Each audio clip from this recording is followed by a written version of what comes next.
welcome to my core class. What is core? Core encompasses our abs and our sides of the body, which are our obliques, our glutes, and our hip flexors, which are our thighs. We always hear trainers telling us to pull in our belly, tucking in our tailbone, and squeezing our glutes.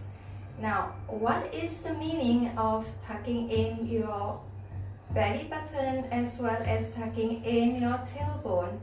And if we do all this, does it mean that we are really firing up our core?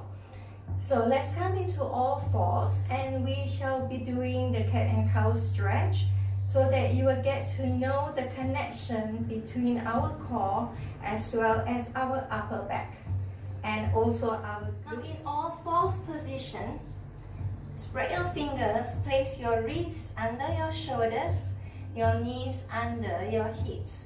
Now inhale, arch your lower back, stretch your chest up towards the ceiling, and exhale, round the back, tuck in your chin.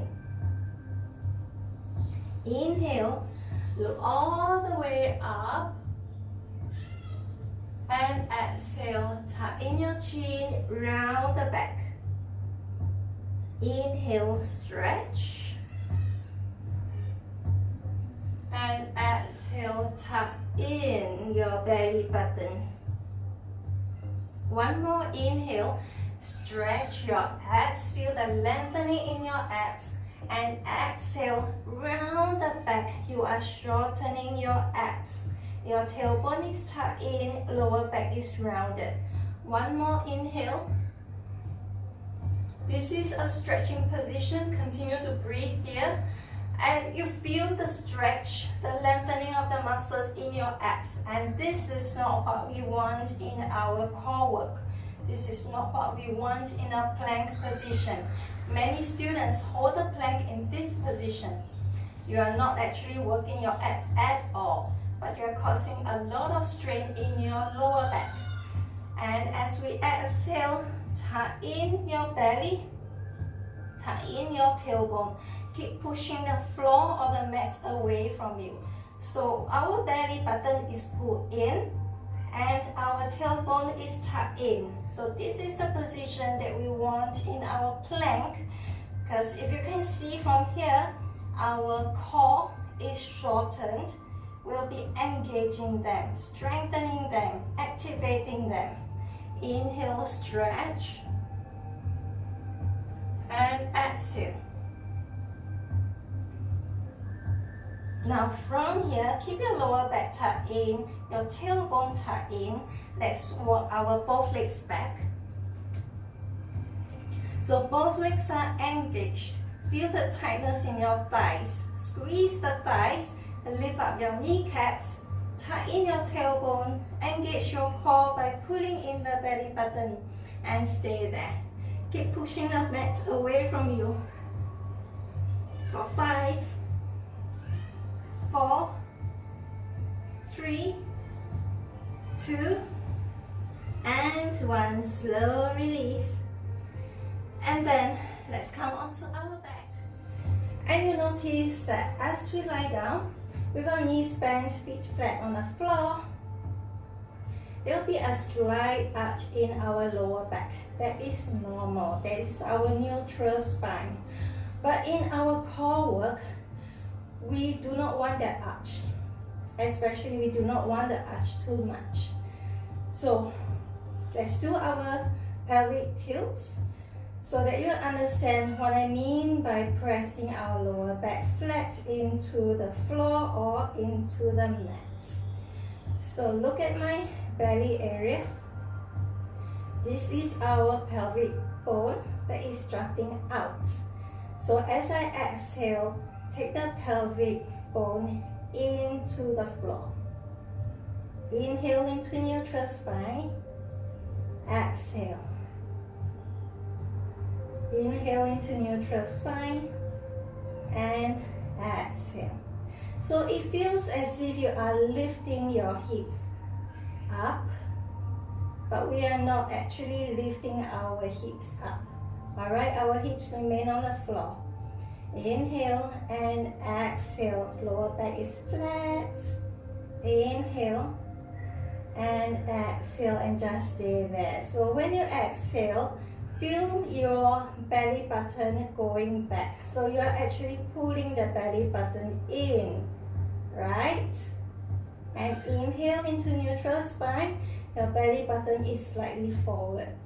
And we exhale, belly button is pulled in. And what is tucked under? Tailbone is tucked under.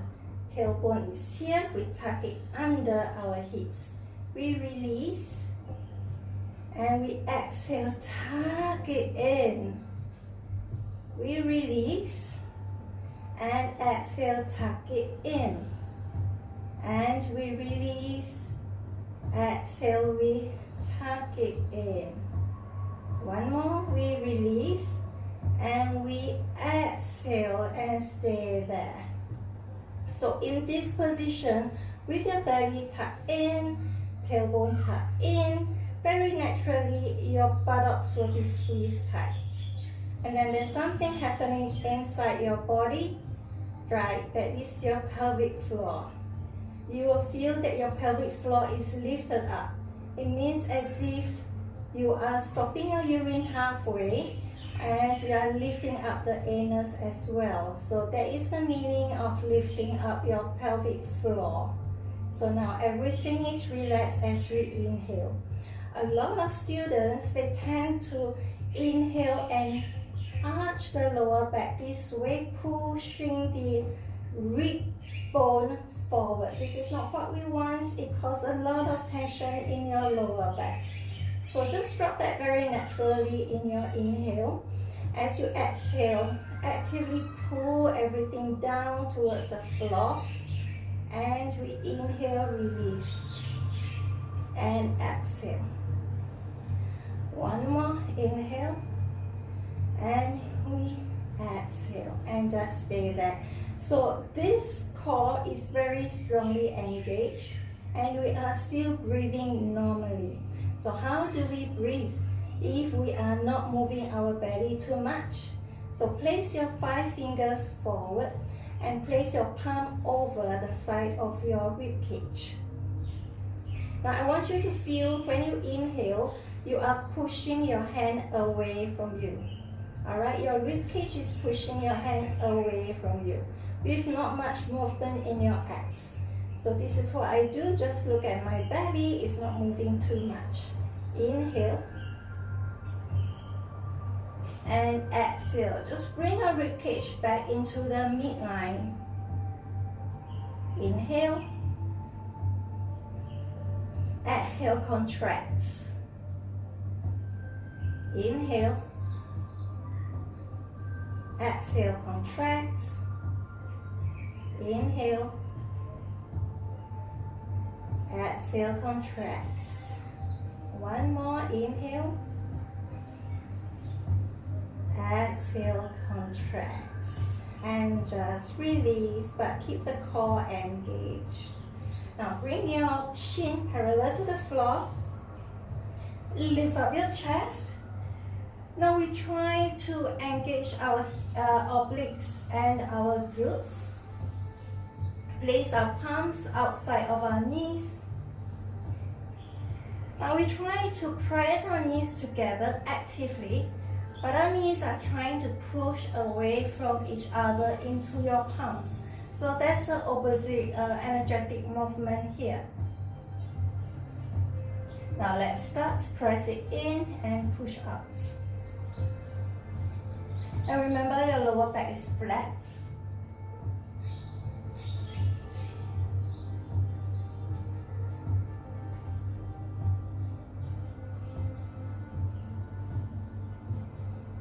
And slow release. So in this position, you feel a lot of engagement in the outer of your abs, which are your obliques, as well as your glutes. Now we try to do it differently this time. We place our palms inside of our knees. So this time we are trying to push the knees away from each other, but our knees are resisting the push. So our knees, try to bring them back together, all right? Now again, you lift up your chest to shorten the abs. So once your abs are shortened, you are actually engaging on the abs. Now let's start.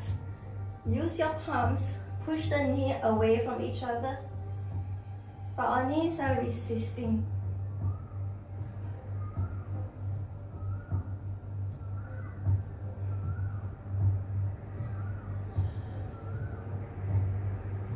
And slow release.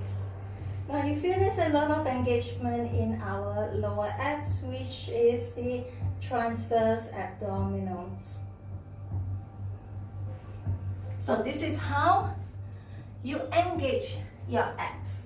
So feel as if somebody is punching you in the belly and you have to brace it, you have to brace the punch. So that is the engagement that we always want. But when we engage, we try not to bring our shoulders forward, try to open our shoulders, but this is tucked in and fully activated. Right, so now I hope you get it. You get the technique in engaging our abs at all times, not only during your exercise, even outside of your routine, as you are walking, as you are running, you should be always engaging your abs so that you don't cause any injuries in your lower back as you bend over to pick up your child or as you carry weights.